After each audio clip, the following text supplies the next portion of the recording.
tak kuringan dah, ngantok. Termasuk mata membaca maulidnya Nabi. Beheri kan bila baca maulidnya Nabi semat dua ngantok. Coba hatarai. 4 orang tua berjanji beheri. Hanyar memulai aftadiul imla bismizatil aliyah. Itu mulai menguap dah. Awak haloi pengberi kan, nguap dah. Bah ngantok guring jeneng Pak. Nah, kenah nak makanan nyar bengun. Jeneng Tuhan bengun makanan. Makanya makanan beheri itu hayapnya pulang karas benar. Ayam kampung yang jagau disembelih. 2 kali mengibit mancul. Tuh. Nya hayam jagau. Jenang Tuhan jangan dikibit lagi, angkat. Sekali diukang mancul juga. Nah. Jadi mata juga nang membahas hukum-hukum Allah, ini termasuk mata ya yang tidak melihat kepada api neraka. Dan yang ketiga, mata yang keluar air matanya karena takut kepada Allah Subhanahu wa taala. Yang diharamkan memandangnya itu, apa yang diharamkan memandang itu? Dan yang diharamkan oleh Allah memandangnya sedikitnya ada 8. Jadi sedikitnya ada 8 buting yang mata kita tuh diharamkan memandang. Yang pertama, nazratur rajul ila jamil badanil mar'ati. Yang pertama, memandang laki-laki kepada seluruh tubuh perempuan. Itu nak ada boleh. Pertama, memandang laki-laki kepada seluruh tubuh perempuan, kecuali, ini ada kecualinya, kecuali ketika ada alasan syara' yang membolehkan, seperti ketika seorang laki-laki yang mengajarkan ilmu, maka boleh memandang mukanya, atau orang yang hendak melamar perempuan. Makanya tadi itu lelaki lawan bebinian tadi itu kada tertutup itu pun boleh. Kenapa? Karena nak mengajari ilmu. Makanya sebahagian ulama-ulama itu dia bebinian lelakian tadi itu di sini bebinian, sini lelakian, kada di kandang dah bang. Kenapa? Karena nak mengajari ilmu ni tadi itu boleh memandang. Nah, boleh memandang. Ya bila kada terlihat pulang kena bisa sano. Bisa guringan bebiniannya. Ya kayak itu pulang. Ya kada melihat. Suara hata dengar. Guringannya. Nah, jadi boleh dalam kitab ini memandang alasan syariat. Kenapa hendak seperti ketika seorang laki-laki yang mengajarkan ilmu. Lelakinya guru. Nah, bebiniannya makanya tadi mau bicara mah tadi padang bebinian tuh mau kada mau, boleh ya kan tingkatan. Ada mungkin bicara mah ada pesana. Bebinian situ awak ada pesana. Itu enggak ada awak nang bungol. Tuh. Enggak ada awak kadang lali, bicara mah ada pesana. Karena ada orang saudara-saudara kaum muslimin dan muslimat di sana, orangnya di sini nontonnya. Anunya yang menghadirinya. Karena kadang nak melihat muha bebinian jadi kisahnya. Nah, itu salah kayak itu salah. Maka boleh memandang mukanya atau orang yang hendak melamar perempuan. Jadi mau hendak melamar bebinian, boleh melihat muhanya. Lihati muhanya.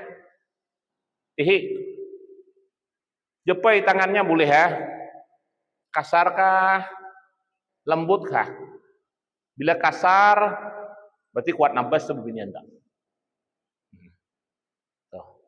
Nyamun nyainya orang kabon bila kasar, berarti bisa berkoyak, bisa nabas. Mun awaknya indah sanggam sedikit, bisa bangkot lawan bakuyak. Ada toh, jangan macam-macam lawan bebinian yang di darat. Bebinian di darat, kurang sedikit kalah awak bakuyak. Ini kuat bakuyak. Atau mah nak mengetahui, jepai tangannya, lihat muhanya. Nah, kalau ketika dijepai tangannya lembut, berarti ini bemesak aja di rumah nih. Ada suah 4 bakuyak nih, nak orang nih. Tapi bila dijepai tangan toh, babegi-bigi di sini juga nih. Atau bisa bakuyak tah. Nah, bakuyak, nabas. Nah, boleh aja memandang muka dan memegang telapak tangannya, mengetahui.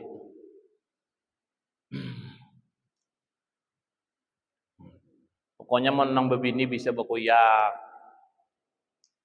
bisa beangkut, bisa bekait. Nyaman awak. Tepang nang laki kadang-kadang beruku nang laki, nang bini nabas. Bawa sakayu seorang, nang laki hanya 2 kayu dapat. Beruku dan nang laki. Nang bini sudah 4 kayu dapat dah. Talah 10 kayu nang bini boleh bemesak bini. Jadi nang bini kena patang kena dapat ngajar abahnya tuh pulang ban menabas. Sawat bini bemesak pulang di rumah. Dapatnya pulang mengajar pulang. Ya biasanya mun bini gagah, laki ada gagah. Gagah begawi maksudnya. Nang laki santai aja baru. Jangan nang laki ini pikirannya tenang ah. Bini ada ah. Bekait nang laki, nang bini bangkot. Sepagian nang bini bangkot, palah dah seharian kaitan nang laki itu. Tanang aja nang laki. Nah, bakuyak pulang. 300 nang laki dapat sehari. Nang bini 500. Gencang nang bini bakuyak daripada nang laki.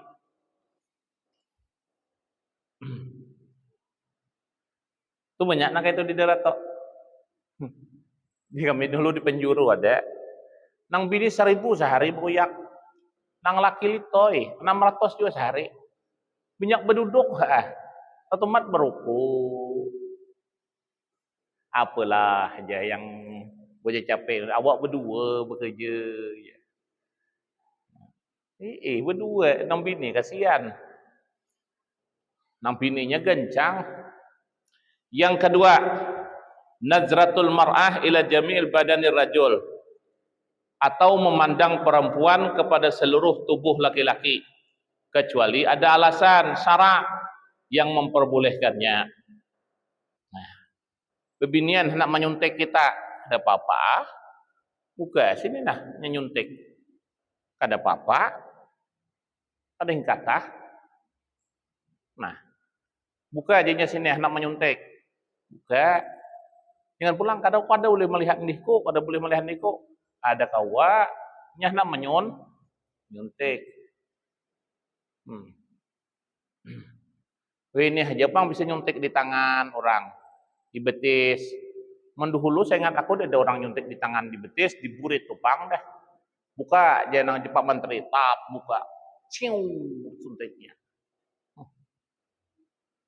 Mau tahu inya. Ada apa-apa itu Bu? Boleh. Tapi memang betul-betul tukang suntik. Boleh. Yang ketiga, nazratul mar'ati ilal mar'at ilama baina sarrah wa rokbah, atau memandang perempuan sesama perempuan kepada sesuatu antara pusat dan lutut. Jadi bebinian sama bebinian kada boleh memandang dirinya tuh antara pusat dan lutut. Jadi kita sama juga kada boleh. Haram antara pusat dan lutut tuh. Nya bebinian sama bebiniannya ada mau tahunya. Sama aja pada kayak itu habudilnya. Kada boleh lah, kada boleh antara pusat lawan lutut, kada bolehnya sesama inya toh, bukan sesama lelaki, bukan sesama nang lelaki bebini, kada sesama bebinian, kada boleh. Mau ini ngalih ha. Mun dibeli itu kada kita surah warubah lagi.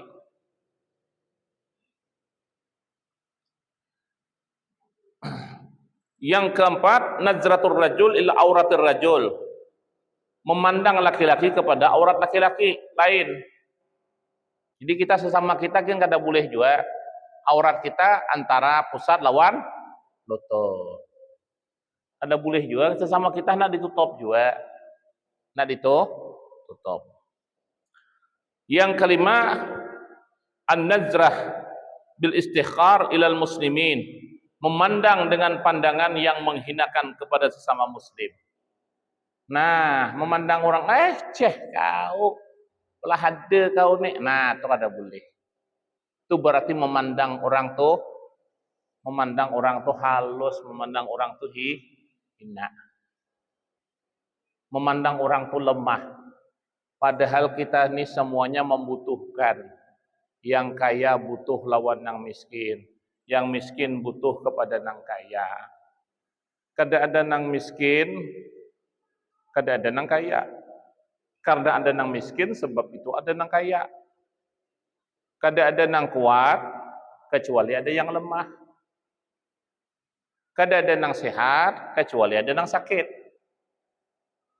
Mun semuanya sehat, semuanya sakit kada ada. Kada tahu orang sakit. Makanya ada sehat, ada sakit.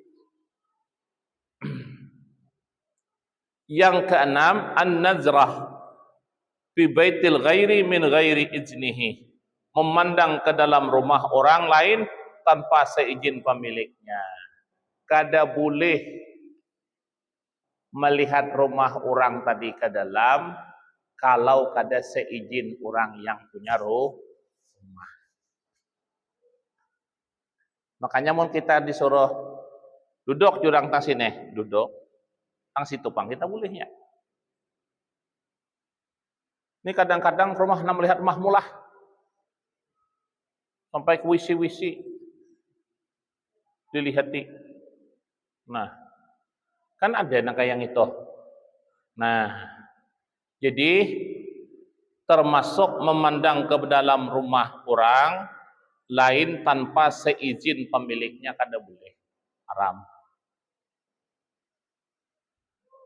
Apalagi mun rumah tu orang kosong, awak masuk situ maitihi kada boleh. Nah, karena kada ada izin. Yang ketujuh, an-nazru ila syai'in ikhfahu sahibahu. Memandang sesuatu yang disembunyikan pemiliknya. Jadi bila pemiliknya itu menyembunyikan, kada boleh kita melihat. Top. Datang kawan, nah aja kawan mematak. Kada boleh kita paksa. Berarti kita kada boleh melihat. Kenapa aja disembunyikan dengan aku? Melihat nah. Kada boleh kita memaksa orang itu. Mun sudah disembunyikannya berarti kita kada boleh melihat. Hanlah, banyaknya kita ini tersalah leh. Banyak kita kawan awak datang tutupi kawan. Harat makanan kawan. Lauk ikan karing lawan belecan. Datang awak tutupi kawan. Supan aja kawan makanan makan belecan lawan ikan karing. Empihannya makanan lo. Ini bila diketahuannya makan belecan, dikudaknya, dipiralkannya kayaknya. Si Ano makannya belecan. Ini umpama aja. Karena supan lawan kawan tadi tutupi. Lalu awak buka, antuk kada boleh. Berarti sudah disembunyikannya sudah. Nah. Yang kedelapan, an-nazru ila mungkar. Memandang kepada sesuatu yang mungkar. Inilah 8 perkara yang kita diwajibkan memeliharanya dari memandangnya. Jadi 8 perkara yang kita kada boleh memandang. Nah, dan apabila kita pernah memperbuatnya, kita wajib menghapus dengan istighfar. Jadi mau kita suah tagawi ancapi beristighfar. Tuh, penghapusnya istighfar. Nah, astaghfirullahalazim min kulli dzambin azim. Nah, atau kalau nang di bulan puasa nang seperti nang istilah kata nang lupa kok.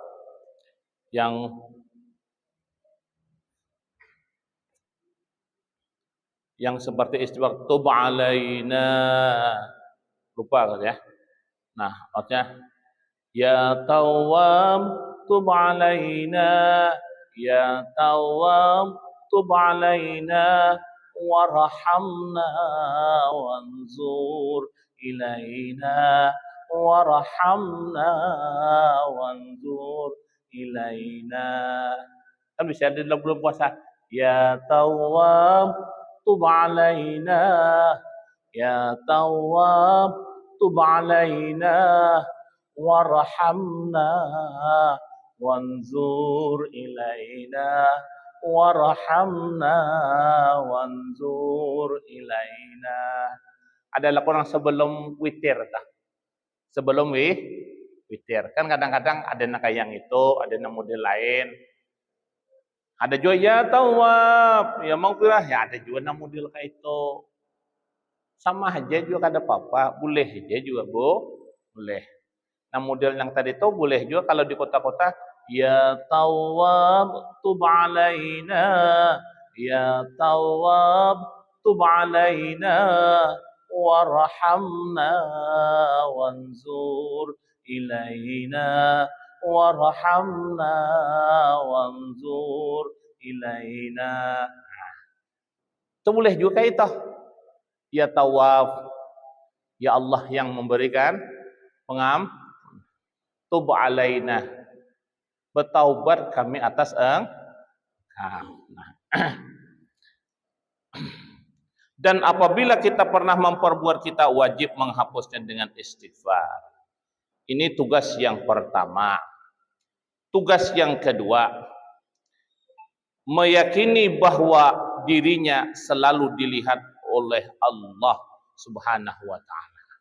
Kita ini yakin saja diri kita ini dilihat oleh Allah. Barang siapa yang bersembunyi daripada selain Allah, tetapi tidak bersembunyi kepada Allah, berarti ia menganggap remeh kepada Allah. Kata sebahagian ahli sufi, janganlah kalian berperilaku seperti orang munafik. Karena orang munafik itu mengintai-intai penglihatan manusia, tetapi tidak mengintai penglihatan Allah. Orang yakin bahwa dia maha melihat, maka ia akan selalu ingin bahwa Allah selalu melihat dan mengintai diri pada setiap keadaan. Yakin kita ini tetap diintai oleh Allah. Maka dalam perbuatan maksiat kita kadang-kadang kita merasa takut di hati kita. Kenapa maka merasa takut di hati kita? Karena kita dilihat oleh Allah. Ada kita lakukan sesuatu maksiat, lalu di hati kita merasa ada takutan. Berarti kita ini merasa berarti Allah mengetahui perbuatan kita dan Allah melihat perbuatan kita.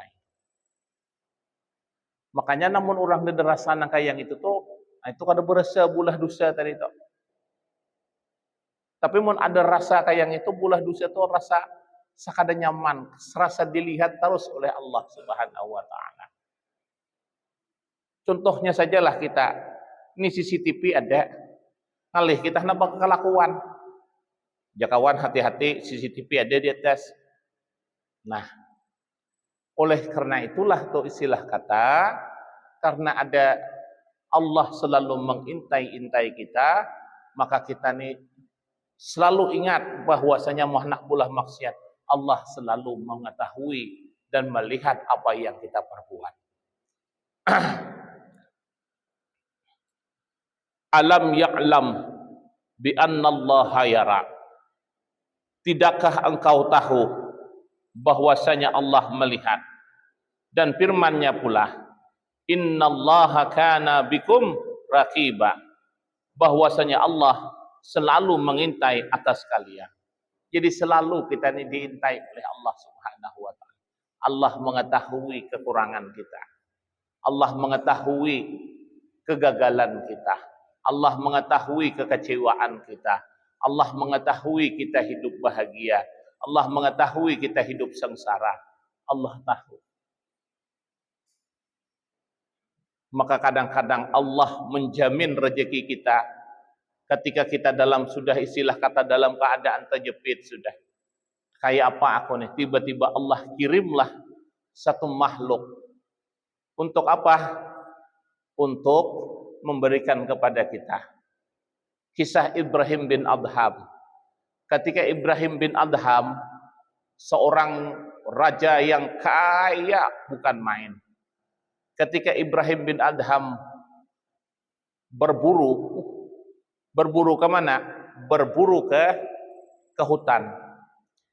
Tiba-tiba Ibrahim bin Adham melihat ada seekor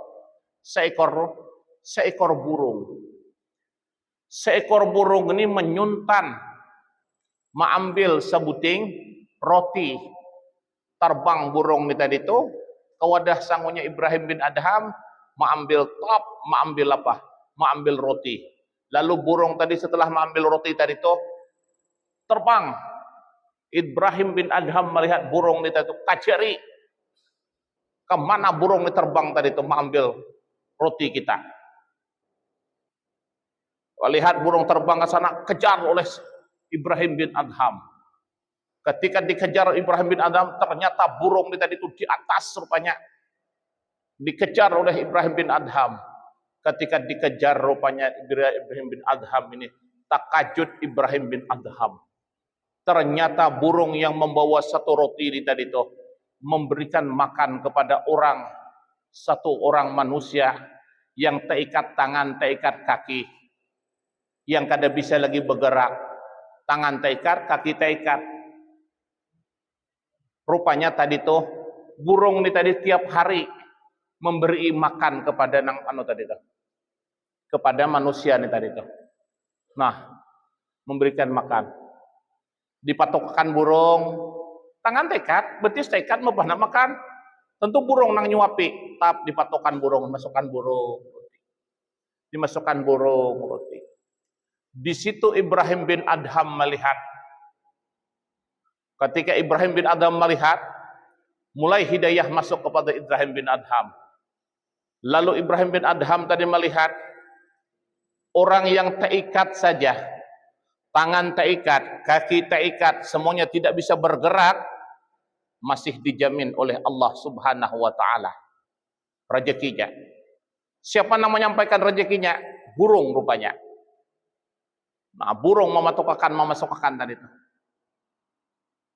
Lalu burung bagaimana? Burung pergi minum. Ambilkan burung pulang wadah, ambilkan penyu.